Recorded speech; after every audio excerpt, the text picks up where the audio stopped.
नमस्कार साथियों, स्वागत है आपका एक बार फिर से आपके अपने YouTube channel math with Thakur में।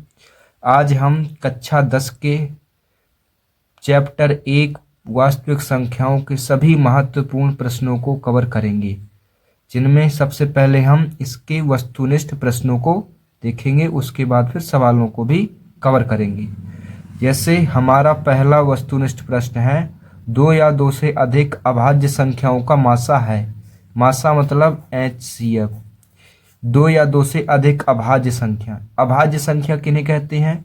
वे संख्याएं जो केवल एक अथवा स्वयं से विभाजित होती हैं, जैसे कि 2, 3, 5, 7, 11, 13, 17, 19, 23।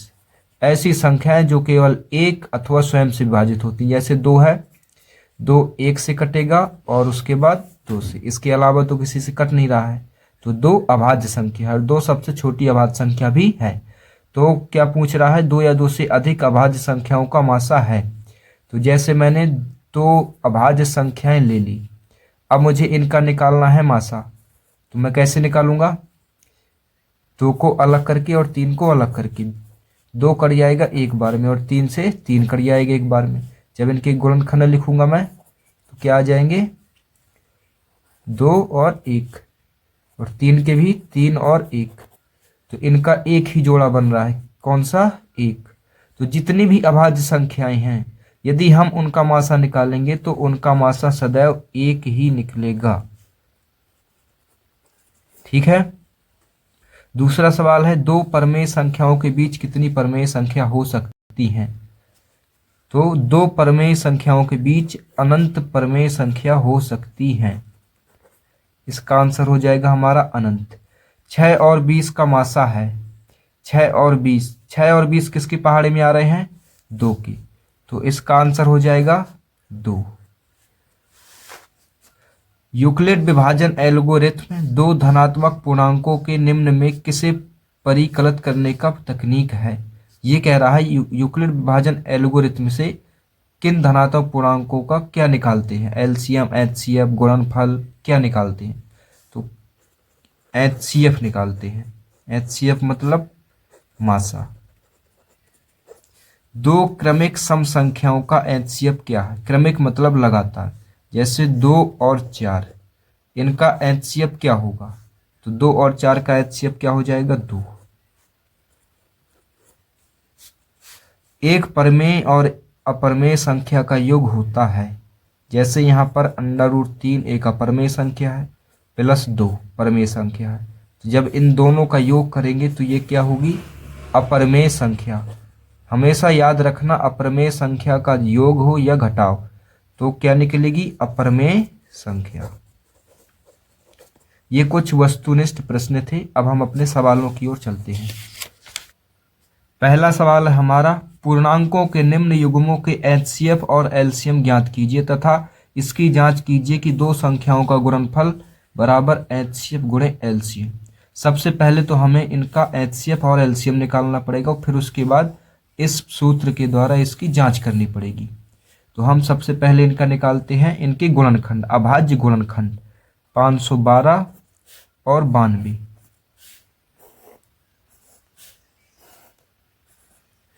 लास्ट में 2 है तो ये 2 से कट जाएगा। 2 दूनी 4, 2 पंचे 10, 2 छक्का 12। 6 है तो फिर 2 से कट जाएगा। 2 1 कम 2, 2 दूनी 4, 2 अट्ठे 16। 8 आ गया तो फिर 2 से कटेगा। 2 छक्का 12, 2 चौके 8। फिर से 4 आ गया, 2 3 6, 2 दूनी 4, 2 आ गया, फिर 2 से काटेंगे तो 16 बार में 2 से काटेंगे 8। ऐसे ये 2 से कट जाएगा पूरी तरह से। ये हो गए इसके अभाज्य गुणनखंड। फिर काटेंगे हम 92 को।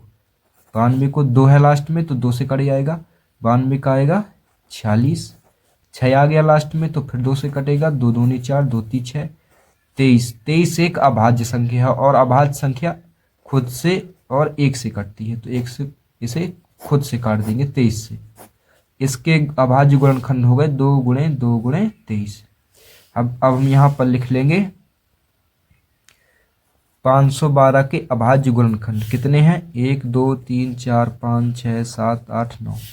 दो गुणे दो गुणे दो गुणे दो गुणे दो गुणे दो गुणे दो गुणे दो, 1 2 3 4 5 6 7 8, एक और 9। और 92 के कितने गुणनखंड हैं? 2 गुणे 2 गुणे 23। अब हमें निकालना है इनका एलसीएम। तो एलसीएम में क्या करते हैं, जितनी भी संख्याएं होती हैं उन सब का कर देते हैं हम गुणा। तो यहाँ पर कितनी संख्याएं हैं, इन सब का क्या करेंगे हम गुणा।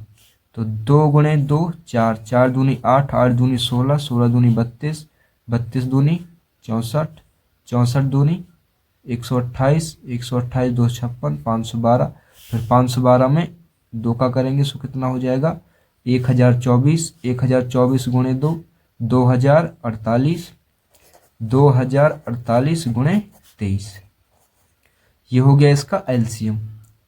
फिर उसके बाद हमें निकालना है इसका एचसीएफ। एचसीएफ में जो संख्याएं दोनों संख्याओं में कॉमन हो, कौन सी कॉमन निकल रही हैं, 2 और 2। तो एचसीएफ इसका क्या हो जाएगा 2 गुणे 2, कितना आ जाएगा 4। इसका गुणा करके निकाल लो कि एलसीएम हमारा कितना है, नहीं तो बाद में करेंगे, पहले इसकी जांच कर लेते हैं। जांच के लिए कौन सा सूत्र लगाना है, दो संख्याओं का गुणनफल। दो संख्याओं का गुणनफल, दो संख्याओं का गुणनफल। तो दो संख्याएं कौन सी हैं, 512 और 92। गुणनफल का मतलब होता है गुणा करना, तो 512 गुणे 92, इन दोनों का करेंगे गुणा।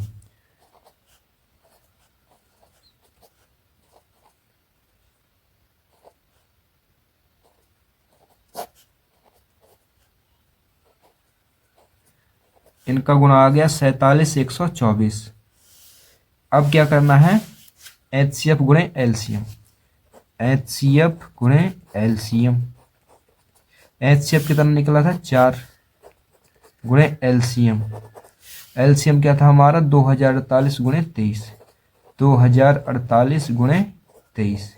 जब इनका गुणा करेंगे तो ये भी निकल आएगा 47,124।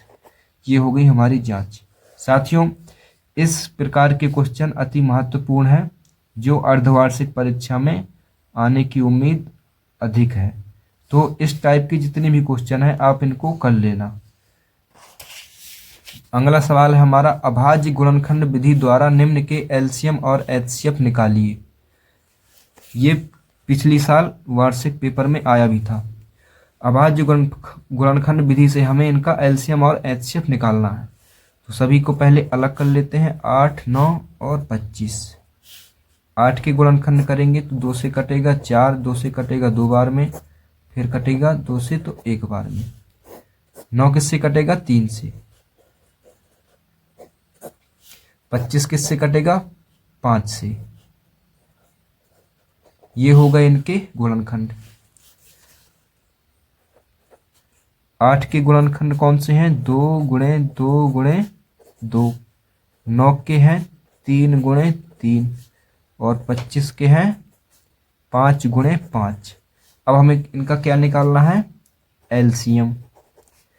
एलसीएम में सभी का गुणा कर देते हैं, जितने भी गुणनखंड निकले हैं सभी का गुणा इनका भी करेंगे और इन्हीं के साथ इनका भी कर देंगे। तो 2 गुणे 2 4, 4 दूनी 8, 8 ती 24, 24 ती 72, 72 गुणे 5 गुणे 5। अब इनका गुणा करेंगे तो कितना आएगा, 5 दूनी 10, 10 की 0, 5 7 35 1 36 गुणे 5, कितना आ जाएगा इनका लासा 1800। अब क्या निकालना है इनका एचसीएफ। एचसीएफ में जो तीनों में कॉमन हो वही एचसीएफ होता है, लेकिन इन तीनों में कुछ कॉमन नहीं है। इसमें 2 है, इसमें 3, इसमें 5। तो इनका एचसीएफ क्या निकल आएगा 1, क्योंकि 1 तो सभी में कॉमन होता है ना।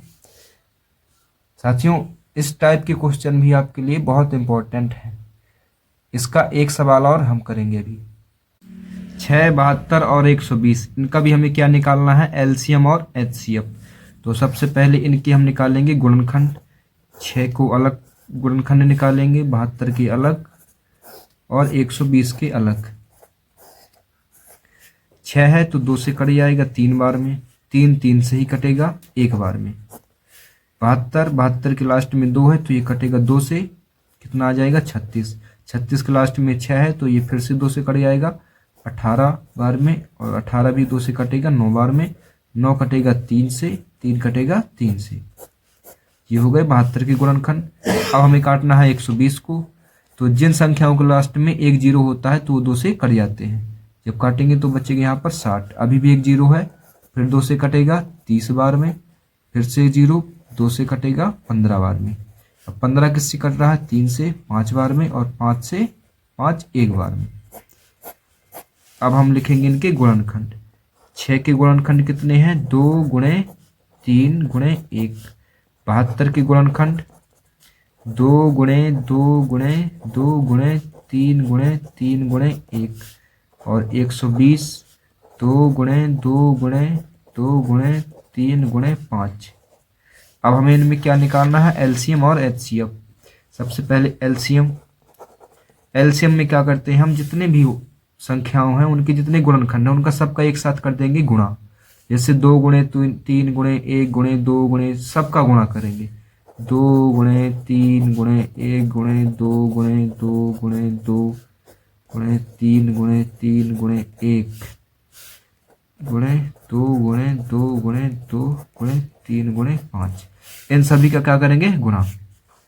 तो 2 3 6, 6 का गुणा 1 में करेंगे 1 आ जाएगा। 6 दूनी 12, 12 दूनी 24, 24 दूनी 48, 48 दिया। अब इनका करना पड़ेगा गुणा। 48 3 8 24, 3 चौको 12 तो 14। फिर इसमें करेंगे 3 का, 3 चौको 12, 3 चौको 12 1 13, 3 कम 3 1 4, 432 गुणे 1 432 हो जाएगा। फिर किसका करेंगे? 2 का। 2 दूनी 4, 2 3 6, 2 चौके 8। यहाँ तक हमारे गुणा हो गए।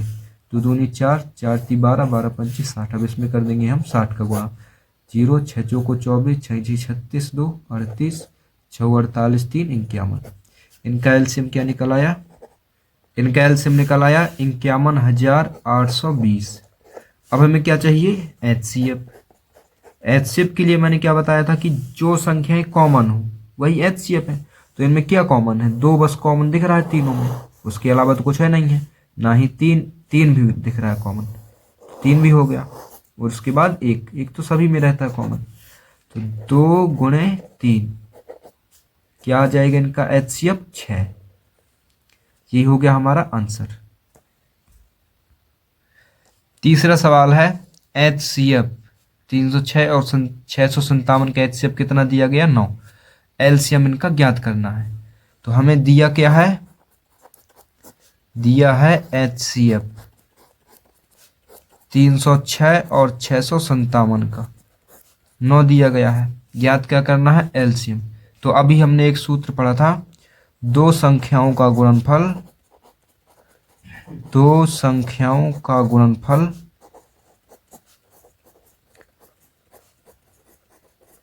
बराबर होता है एलसीएम गुणे एचसीएफ की।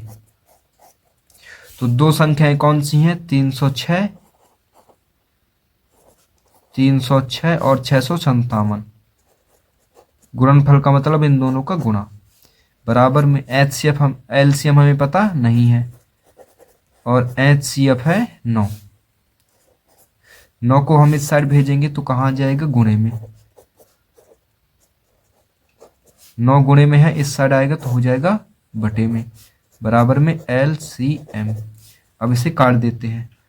9 3 27, 9 3 27 बचा 3, 9 चौके 36। अब इन दोनों का कर देंगे गुणा। 657 गुणे में 34, 4 7 28, 4 5 20 तो 22, 4 6 24 तो 26, 3 7 21, 3 5 15 2 17, 3 6 18 1 19, 8 3 13 2 और 2। कितना आ गया इनका एलसीएम? 22,338। ये हमारा आंसर। ये सभी प्रश्नों में मुझे बहुत इम्पोर्टेंट लग रहा है, इसलिए आप इसे अधिक ध्यान से पढ़ें। प्रश्नावली 1.2 का इम्पोर्टेंट क्वेश्चन है, √5 एक अपरिमेय संख्या है, सिद्ध कीजिए कि √5 एक अपरिमेय संख्या है। तो हम कैसे सिद्ध करेंगे? सबसे पहले तो हम इसका उल्टा मान लेते हैं। √5 एक अपरिमेय संख्या, लेकिन हम इसे एक अपरिमेय संख्या मानकर हल करेंगे। ठीक है, तो माना अंडर रूट 5 एक परमेय संख्या है।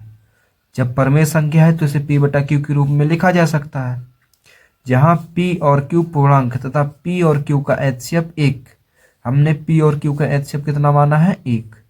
ठीक है, तो अंडर रूट 5 परमेय संख्या है तो हम p बटा q लिख सकते हैं। अंडर रूट 5 के बराबर p बटा q, जहाँ q 0 नहीं हो सकता। तो हमने जब दोनों पक्षों का यहाँ पर दोनों पक्षों का कर देंगे वर्ग, नहीं तो ऐसा करेंगे, जब इस वर्गमूल को हटाएंगे दोनों p और q में क्या लग जाएगा? वर्ग। तो p स्क्वायर बराबर q स्क्वायर को भेजेंगे 5 की साइड तो हो जाएगा 5q स्क्वायर। समीकरण मान लेंगे इसको 1।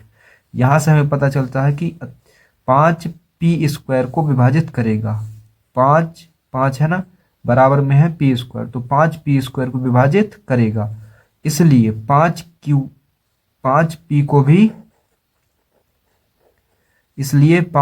को भी विभाजित करेगा। जब 5p स्क्वायर को विभाजित करता है तो 5p को भी विभाजित करेगा। यह प्रमेय 1.2 में दिया गया है, ये क्यों करता है? ठीक है, अब p बराबर हम 5k कोई निर्देशांक है या पूर्णांक है, q को हम निर्देशांक मान लेंगे। अब p बराबर 5k का मान समीकरण हम 1 में रख लेंगे। 5k स्क्वायर बराबर 5q स्क्वायर, जब इसको हल करेंगे तो क्या आ जाएगा? 5k स्क्वायर बराबर q स्क्वायर, अतः 5q स्क्वायर को भी विभाजित करता है। जब 5q स्क्वायर को विभाजित करेगा तो 5q को भी विभाजित करेगा, सीधी सी बात है। अब देखना, समीकरण 2 से पता चलता है, 2 व 3 से, कि p और q का एचसीएफ 5 है, क्योंकि 5 q स्क्वायर को भी विभाजित करता है और p को भी विभाजित करता है, इसलिए p और q का एचसीएफ कितना निकाला है? 5। लेकिन हमने माना क्या था? 1। ये तो हमने जो माना था उसका उल्टा हो गया ना, तो हमने 1 माना था और निकला क्या है? 5, जो हमारी कल्पना के विपरीत है ही विपरीत, क्योंकि हमने तो 1 माना था और यहाँ पर क्या निकल रहा है? 5। यह विरोधाभास हमारी त्रुटिपूर्ण कल्पना के कारण हुआ है कि अंडर रूट एक परमेय संख्या है, अतः अंडर रूट 5 एक अपरमेय संख्या है। साथियों, अगर वीडियो पसंद आया हो तो हमारे वीडियो को लाइक करें, कमेंट करें और शेयर करें और चैनल को सब्सक्राइब जरूर करें। अगर इसी प्रकार के और भी वीडियो चाहिए तो आप हमारे चैनल पर एक कमेंट कर देना।